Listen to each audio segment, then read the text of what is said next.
അസ്സലാമു അലൈക്കും. പ്രിയപ്പെട്ടവരെ, വളരെ പ്രധാനപ്പെട്ട കുറച്ച് വിഷയങ്ങളാണ് ഇന്ന് സംസാരിക്കുന്നത്.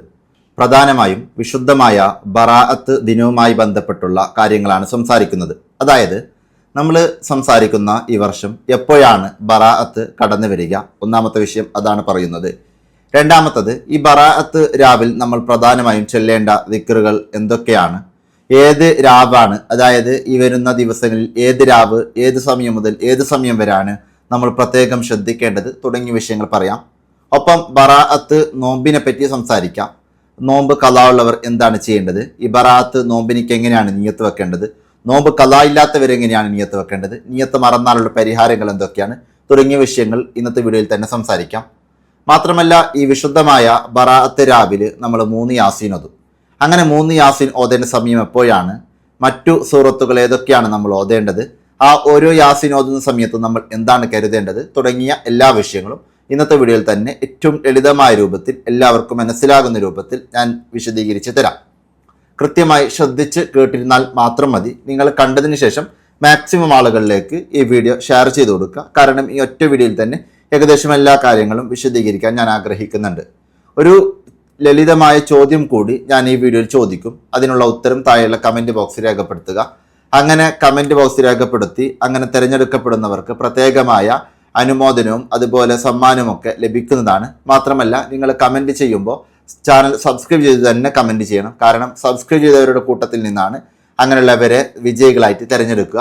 അതുകൊണ്ട് എല്ലാ ആളുകളും സബ്സ്ക്രൈബ് ചെയ്യുക. ഇനി മുതൽ അങ്ങോട്ട് ഉപകാരപ്രദമായ ഒരുപാട് അറിവുകൾ ഈ ചാനലിലൂടെ ലഭ്യമാകും. അല്ലാഹു സുബ്ഹാനഹു തആല ഒരുപാട് നല്ല കാര്യങ്ങൾ പറയുവാനും കേൾക്കുവാനും ജീവിതത്തിൽ പ്രാവർത്തികമാക്കുവാനും നമുക്കെല്ലാവർക്കും തൗഫീഖ് നൽകി അനുഗ്രഹിക്കട്ടെ. ആമീൻ എന്ന് കൂടി ദുആ ചെയ്യുകയാണ്. കൃത്യമായി മനസ്സിലാക്കുക, വിശുദ്ധമായ ബറാഅത്ത് രാവ് ഏറെ ശ്രേഷ്ഠതയുള്ള ഒരു രാവാണെന്ന് നമുക്കൊക്കെ അറിയാം. അതിന് കൂടുതൽ വിഷയങ്ങളും കൂടുതൽ മഹത്വങ്ങളൊന്നും ഞാൻ സംസാരിക്കുന്നില്ല. ഇൻഷാ അല്ലാഹ് വരും വീഡിയോകളിൽ അതിനെപ്പറ്റി നമുക്ക് സംസാരിക്കാം. ഏതായാലും ഇന്ന് പറയുന്നത് ഈ ബറാഅത്ത് രാവ് എന്ന് വെച്ചാൽ വിശുദ്ധമായ ഷഅബാൻ 14 കഴിഞ്ഞിട്ടുള്ള 15-ാം രാവിനിക്കാണ് ബറാഅത്ത് രാവ് എന്ന് പറയാം. അപ്പം നമ്മളെ നാട്ടിൽ ഈ വർഷം, അതായത് നമ്മൾ സംസാരിക്കുന്ന 2025 ഈ വർഷം നമ്മുടെ നാട്ടിൽ ബറാഅത്ത് കടന്നു വരുന്നത് ഫെബ്രുവരി 14 വെള്ളിയാഴ്ച കഴിഞ്ഞ് ശനിയാഴ്ച രാത്രിയാണ്. അതായത് വെള്ളി അസ്തമിച്ച ശനിയാഴ്ച രാത്രിയാണ്. ശനിയാഴ്ച പകലാണ് ബറാഅത്ത് ദിനം. അന്നാണ് നമ്മൾ ബറാഅത്തിന് നോമ്പ് അനുഷ്ഠിക്കേണ്ടത്. അപ്പോൾ നമ്മൾ ഈ ബറാഅത്ത് രാവായിട്ട് പരിഗണിക്കപ്പെടാം. ഈ വർഷം നമ്മുടെ നാടുകളിൽ കേരളത്തിലൊക്കെ വെള്ളി അസ്തമിച്ച ശനി രാത്രി മുതൽ, അതായത് ശനിയാഴ്ച രാത്രിയിലെ വെള്ളി അസ്തമിച്ച ശനിയാഴ്ച രാത്രിയിലെ ആ മഗ്‌രിബ് മുതൽ അതിനെ വരെ സുബ്ഹി വരെ ഏറെ നമ്മൾ മഹത്വം കൊടുക്കേണ്ട സമയമാണ്. അപ്പോൾ വെള്ളി അസ്തമിച്ച രാവാണ് ബറാഅത്ത് രാവ്. അതായത് വെള്ളി അസ്തമിച്ച ശനിയാഴ്ച രാത്രിയാണ് ബറാഅത്ത് രാവ്, ശനിയാഴ്ച പകലാണ് ബറാഅത്ത് ദിനം. അത് നമ്മൾ മനസ്സിലാക്കാം.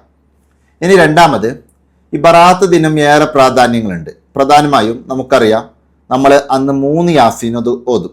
ഈ 3 യാസീൻ ഓതേണ്ട സമയം എന്ന് വെച്ചാൽ മഗ്‌രിബിന്റെയും ഇശാഇന്റെയും ഇടയിലാണ്. അതായത് ഈ വെള്ളി അസ്തമിച്ച ശനിയാഴ്ച രാത്രി മഗ്‌രിബ് നിസ്കാരം കഴിഞ്ഞത് മുതൽ ഇശാ നിസ്കാരം വരെ അതിൻ്റെ ഇടയിലായിട്ടാണ് നമ്മൾ 3 യാസീൻ ഓതേണ്ടത്. ആ വിഷയം മനസ്സിലാക്കാം. ഈ 3 യാസീൻ ഓതി കഴിഞ്ഞാൽ ഉടനെ ദുഹാൻ സൂറത്ത് കൂടി നമ്മൾ പാരായണം ചെയ്യുക. വിശുദ്ധമായ ഖുർആനിലെ ദുഹാൻ സൂറത്ത് കൂടി പാരായണം ചെയ്യുക. ഇനി ചില ആളുകൾ അസറിന് ശേഷം തന്നെ ഓതുന്നുണ്ടാകും. വേണമെങ്കിൽ അസറിന് ശേഷം 3 യാസീൻ ഓതാം. അത് കഴിഞ്ഞ് മഗ്‌രിബിന് ശേഷവും 3 യാസീൻ ഓതാം.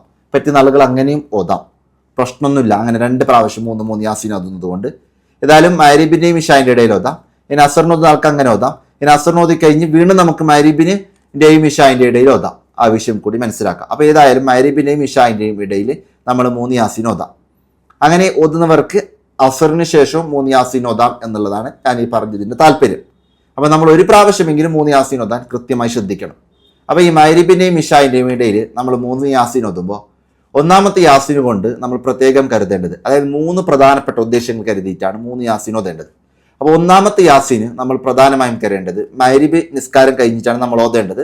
നമ്മുടെ വീട്ടിലൊക്കെ ഇരുന്ന് എല്ലാ ആളുകളും ഇരുന്ന് അവരവർ കൃത്യമായി യാസീന് ഓതാം. ആ 3 യാസീൻ്റെ ഇടയിൽ വിശുദ്ധമായ ദുഹാൻ സൂറത്ത് പാരായണത്തിൻ്റെ ഇടയിലൊന്നും നമ്മൾ അനാവശ്യമായിട്ട് സംസാരിക്കരുത്. എന്തെങ്കിലും വളരെ അത്യാവശ്യം വന്നു പോയാൽ നമുക്ക് സംസാരിക്കാം, അല്ലാതെ നമ്മൾ സംസാരിക്കാൻ നിൽക്കരുത്. നമ്മൾ കൃത്യമായിട്ട് അന്നേ ദിവസം ബറാഅത്തിൻ്റെ ദിവസം മഗ്‌രിബിന് ഇശാഇന് ഒരു അനാവശ്യ സംസാരമില്ലാതെ കൃത്യമായി യാസീൻ ഓതാം. ഫോൺ ഉപയോഗിക്കരുത്. അതുപോലെ നമ്മൾ അനാവശ്യമായ കാര്യങ്ങളിലൊക്കെ ഒന്നും ഇടപെടരുത്. നമ്മൾ നന്നായിട്ട് യാസീൻ ഓതാം. അങ്ങനെ യാസീൻ ഓതും. ഒന്നാമത്തെ യാസീനിൽ നമ്മൾ കരുതേണ്ടത് തന്റെയും കുടുംബത്തിന്റെയും ദീർഘായുസ്സും ആഫിയത്തുമാണ്. അപ്പൊ ഒന്നാമത്തെ യാസീൻ കൊണ്ട് പ്രത്യേകം കരുതേണ്ടത് തന്റെയും കുടുംബത്തിന്റെയും ദീർഘായുസ്സും ആഫിയത്തുമാണ്. അതായത് നമുക്ക് നല്ല ദീർഘായുസ് വേണം, ദീർഘായുസ് മാത്രം പോരാ, ആഫിയത്തും വേണം. അപ്പൊ ആഫിയത്തോടു കൂടിയുള്ള ദീർഘായുസാണ് നമുക്ക് എല്ലാവർക്കും വേണ്ടത്. അള്ളാഹു നൽകി അനുഗ്രഹിക്കട്ടെ, ആമീൻ. അപ്പോൾ നമ്മുടെ രോഗങ്ങളൊക്കെ പ്രയാസങ്ങളൊക്കെ മാറിക്കിട്ടണം, അങ്ങനെ ഒരു വിഷമവും നമുക്കുണ്ടാവാൻ പാടില്ല.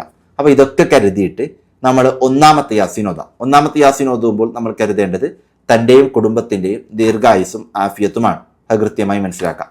ഇനി നമ്മൾ രണ്ടാമത്തെ യാസീൻ, ഒന്നാമത്തെ യാസീൻ ഓതി കഴിഞ്ഞ് നമ്മൾ രണ്ടാമത്തെ യാസീൻ ഓതും. രണ്ടാമത്തെ യാസീൻ ഓതുമ്പോൾ നമ്മൾ കരുതേണ്ടത് ഭക്ഷണപാനീയങ്ങളിലെ ബർക്കത്തും വിശാലതയും ആണ്. അതായത് റിസ്ക് വിശാലമാകാൻ വേണ്ടിയിട്ടാണ് രണ്ടാമത്തെ യാസീൻ നമ്മൾ ഓതേണ്ടത്. റിസ്ക് വിശാലമാകാൻ അതിന് വിശാലമായ അർത്ഥമാണ്. ഒന്ന്, നമുക്ക് ആവശ്യത്തിന് ആരോഗ്യപരമായിട്ടുള്ള നല്ല ഭക്ഷണം ലഭിക്കണം, നല്ല പാനീയം ലഭിക്കണം, അത് അനുവദനീയമായ സ്രോതസ്സുകളിൽ നിന്ന് ലഭിക്കണം. അങ്ങനെ ഏറ്റവും നല്ല രൂപത്തിൽ ജീവിക്കാനുള്ള സാഹചര്യങ്ങളൊക്കെ ഉണ്ടാവണം. അതൊക്കെ കരുതിയിട്ട്, അതായത് ഭക്ഷണപാനീയങ്ങളിലെ, അതായത് റിസ്ക് വിശാലമാകാൻ വേണ്ടിയിട്ട് ഭക്ഷണപാനീയങ്ങളിലെ ബർക്കത്തും വിശാലതയും ലഭിക്കാൻ, റിസ്ക് വിശാലമാകാം എന്നതിന്റെ താല്പര്യം ഭക്ഷണപാനീയങ്ങളിലെ ബർക്കത്തും അതേപോലെ തന്നെ വിശാലതയും ഒക്കെ ലഭിക്കാൻ വേണ്ടിയിട്ടാണ് രണ്ടാമത്തെ യാസീൻ നമ്മൾ ഓതേണ്ടത്.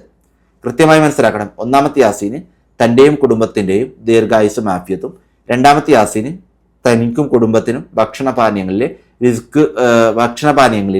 വിശാലതയും ബർക്കത്തും ലഭിക്കാൻ. മൂന്നാമത്തെ യാസീൻ നമ്മൾ ഓതേണ്ടത് നമുക്ക് ഹുസ്നുൽ ഖാത്തിം, അതായത് അവസാനം നന്നായി മരിക്കാൻ. അതായത് ഒരു മുസ്ലിമിനെ സംബന്ധിച്ചിടത്തോളം ഏറ്റവും പ്രധാനപ്പെട്ട കാര്യമാണല്ലോ ഈമാൻ സലാമത്തായി മരിക്കുക എന്നുള്ളത്. നമ്മൾക്ക് ഏറെ ആഗ്രഹിക്കുന്ന കാര്യമാണ്. അതെങ്ങാനും നമുക്ക് ലഭിച്ചിട്ടില്ല എങ്കിൽ പിന്നെ നമ്മുടെ ജീവിതത്തിന് അർത്ഥമില്ലല്ലോ, നമ്മൾ പരാജയപ്പെട്ടവരായി മാറും. അള്ളാഹു നമ്മെ സലാമത്താക്കി അനുഗ്രഹിക്കട്ടെ, ആമീൻ. അതായത് ഈമാൻ സലാമത്താകണം, അതായത് ഹുസ്നുൽ ഖാത്തിം. ഹുസ്നുൽ ഖാത്തിം എന്ന് വെച്ചാൽ അവസാനം നന്നാകണം, ഈമാൻ കിട്ടി മരിക്കണം, നല്ല മുത്തഖിയായി നമുക്ക് മരിക്കാൻ പറ്റണം. അങ്ങനെ മരിക്കാൻ വേണ്ടി, അതായത് വിജയികളുടെ കൂട്ടത്തിൽ നമുക്ക് ഉൾപ്പെടണം. ഹുസ്നുൽ ഖാത്തിമയിലൂടെ പോയാലാണ് വിജയികളുടെ കൂട്ടത്തിൽ നമുക്ക് ഉൾപ്പെടാൻ പറ്റുക. അപ്പോൾ ഹുസ്നുൽ ഖാത്തിമ ലഭിക്കാൻ വേണ്ടി, അതായത് അവസാനം നന്നാകാൻ വേണ്ടി, ഈമാൻ സലാമത്തോടെ മരിക്കാൻ വേണ്ടിയിട്ടാണ് മൂന്നാമത്തെ യാസീൻ നമ്മൾ ഓതേണ്ടത്. ഒരിക്കൽ കൂടി പറയാം. ഒന്നാമത്തത് തന്റെയും കുടുംബത്തിന്റെയും ദീർഘായുസ്സും ആഫിയത്തുമാണ് ഒന്നാമത്തെ യാസീൻ കൊണ്ട് പ്രത്യേകം നമ്മൾ കരുതേണ്ടത്. രണ്ടാമത്തത് ഭക്ഷണപാനീയങ്ങളിലെ വിശാലതയും അതുപോലെ ബർക്കത്തുമാണ് രണ്ടാം യാസീൻ കൊണ്ട് നമ്മൾ കരുതേണ്ടത്. ചുരുക്കി പറഞ്ഞാൽ റിസ്ക് വിശാലമാകാൻ വേണ്ടിയിട്ടാണ് രണ്ടാമത്തെ യാസീൻ നമ്മൾ കരുതേണ്ടത്. മൂന്നാമത്തെ യാസീൻ കൊണ്ട് നമ്മൾ കരുതേണ്ടത് ഹുസ്നുൽ ഖാത്തിം, അതായത് അവസാനം നന്നായി മരിക്കുക എന്നുള്ളതാണ് മൂന്നാമത്തെ യാസീൻ കൊണ്ട് നമ്മൾ കരുതേണ്ടത്. ഹുസ്നുൽ ഖാത്തിം എന്ന് വെച്ചാൽ ഹുസ്നുൽ ഖാത്തിം കൊണ്ട് നമുക്ക് വിജയികൾ ഉൾപ്പെടാൻ പറ്റും. ആ ഹുസ്നുൽ ഖാത്തിമിനും വിജയികൾ ഉൾപ്പെടാൻ വേണ്ടിയിട്ടാണ് മൂന്നാമത്തെ യാസീൻ നമ്മൾ ഓതേണ്ടത്. മൊത്തത്തിൽ ഹുസ്നുൽ ഖാത്തിം, അവസാനം നന്നായി മരിക്കാൻ വേണ്ടിയിട്ടാണ് മൂന്നാമത്തെ യാസീൻ നമ്മൾ ഓതേണ്ടത്. അങ്ങനെ യാസീൻ ഒതുക്കഴിഞ്ഞാൽ വിശുദ്ധമായ ഖുർആനിലെ സൂറത്ത് ദുഹാൻ, ഈ ദുഹാൻ സൂറത്ത് വിശുദ്ധമായ ബറാഅത്തിന്റെ രാവ് പ്രത്യേകം നമ്മൾ പാരായണിക്കണം. ഈ ദുഹാൻ സൂറത്ത് എപ്പോഴും ഓതുന്നതിന് വലിയ മഹത്വമുണ്ട്. വിശുദ്ധമായ ബറാഅത്ത് ദിനം നമ്മൾ ഏതായാലും പാരായണം ചെയ്യാൻ വേണ്ടി പ്രത്യേകം ശ്രദ്ധിക്കണം. അപ്പോൾ ദുഹാൻ സൂറത്ത് കൂടി നമ്മൾ ഓതുക.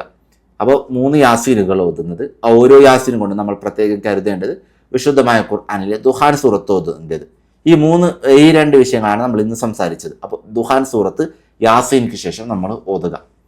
ഇനി അടുത്തതായിട്ട് നമുക്ക് വിശുദ്ധമായ ബറാഅത്ത് രാവിൽ ചൊല്ലേണ്ട ദിക്റുകളെ പറ്റി സംസാരിക്കാം. അതിനു മുമ്പ് ബറാഅത്തിന്റെ നോമ്പുമായി ബന്ധപ്പെട്ട് കുറച്ച് വിഷയങ്ങൾ സംസാരിക്കാം. അതായത് ബറാഅത്തിന്റെ നോമ്പ് നമുക്കറിയാം, വിശുദ്ധമായ ഷാബാൻ 15 എന്ന പകല് നോമ്പ് അനുഷ്ഠിക്കുക എന്നുള്ളത് ഏറെ മഹത്വമുള്ള കാര്യമാണ്. ബറാഅത്തിന്റെ നോമ്പുമായി ബന്ധപ്പെട്ട് സെപ്പറേറ്റ് വീഡിയോ ചെയ്യണമെന്ന് ഞാൻ ആഗ്രഹിക്കുന്നുണ്ട്. അപ്പോൾ അതിൻ്റെ തെളിവുകളും അതിൽ കൂടുതൽ മഹാന്മാർ അതിൻ്റെ മഹത്വങ്ങൾ വെളിവാക്കിയതൊക്കെ ഞാൻ നിങ്ങളോട് സംസാരിക്കാം. ഏതായാലും ഇന്ന് നമ്മൾ മനസ്സിലാക്കാം, ഈ ഷാബാൻ 13, 14, 15, അതായത് സാധാരണ അറബി മാസങ്ങളിൽ വരുന്നത് പോലെ ഈ 3 ദിനങ്ങൾക്ക് അയ്യാമുൽ ബീദിന്റെ ദിനങ്ങൾ എന്നാണ് പറയാം. അയ്യാമുൽ ബീദിന്റെ ദിനങ്ങൾ നോമ്പ് നോക്കുന്നതിന് ഏതായാലും വലിയ മഹത്വമുള്ള കാര്യമാണ്.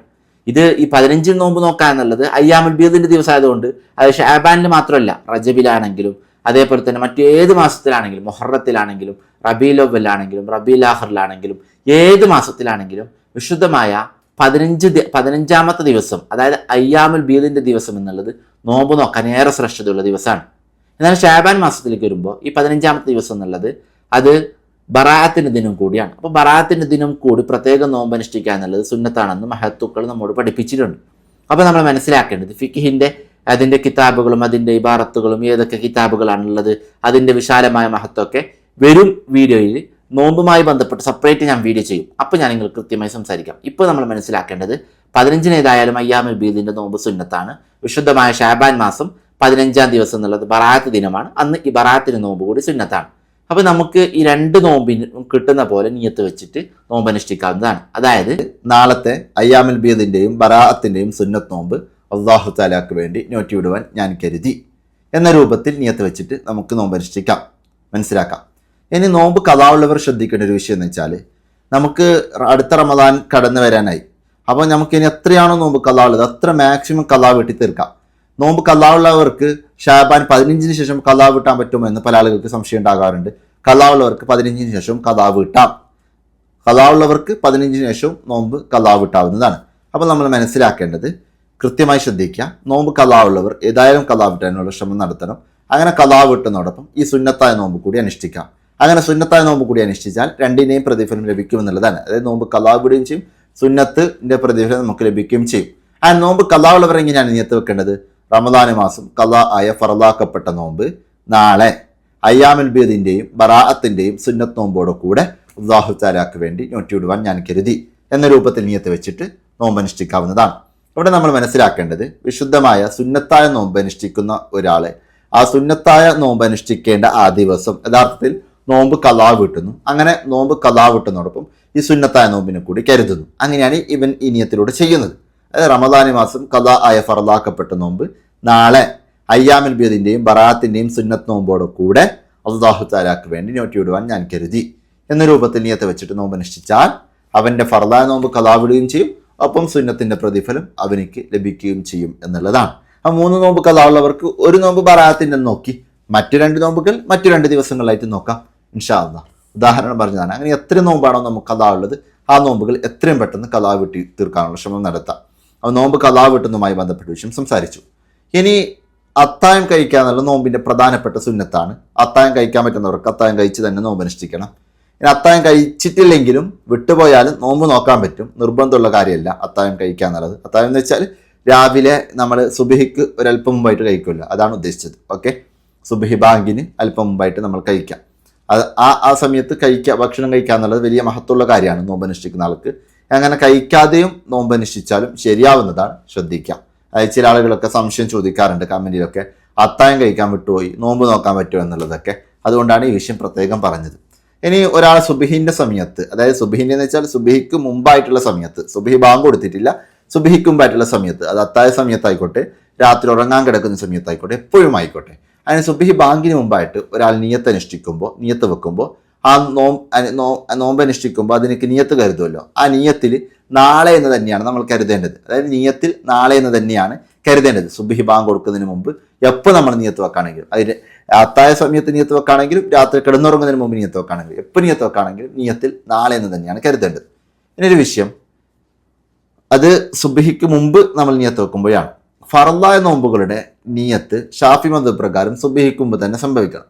എന്നാൽ സുന്നത്തായ നോമ്പുകൾക്ക് വേറൊരു ഓപ്ഷൻ ഉണ്ട്. ഒരാൾക്ക് രാത്രി നിയത്ത് വെക്കാൻ വിട്ടുപോയി, ബറാത്തിന് ദിനം അയാൾക്ക് നോമ്പ് നോക്കണമെന്ന് ആഗ്രഹം ഉണ്ടായി, പക്ഷെ നോമ്പ് നിയത്ത് വെക്കാൻ വിട്ടുപോയി.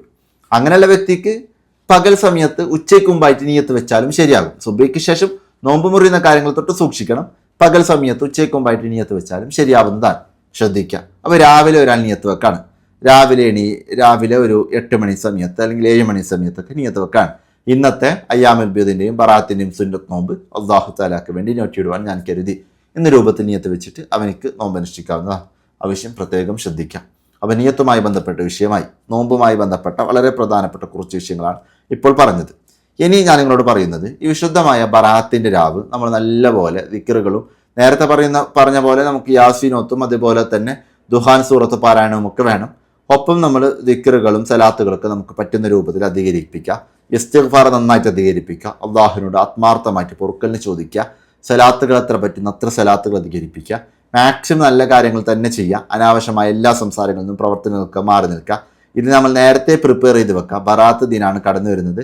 അപ്പോൾ എനിക്ക് ഇന്നത്തെ രാവ് നല്ല രൂപത്തിൽ ഉപയോഗപ്പെടുത്തണം എന്ന് വിചാരിച്ചിട്ട് ആ രാവിലേക്ക് വരുമ്പോൾ തന്നെ അത് ഒരുങ്ങുന്നതിന് മുമ്പായിട്ട്, രാവ് അടുക്കുന്നതിന് മുമ്പായിട്ട് തന്നെ കുളിച്ചൊക്കെ വൃത്തിയായിട്ട് നല്ല വസ്ത്രങ്ങളൊക്കെ ധരിച്ച് നല്ല രൂപത്തിൽ നമ്മൾ നിലകൊള്ളാം.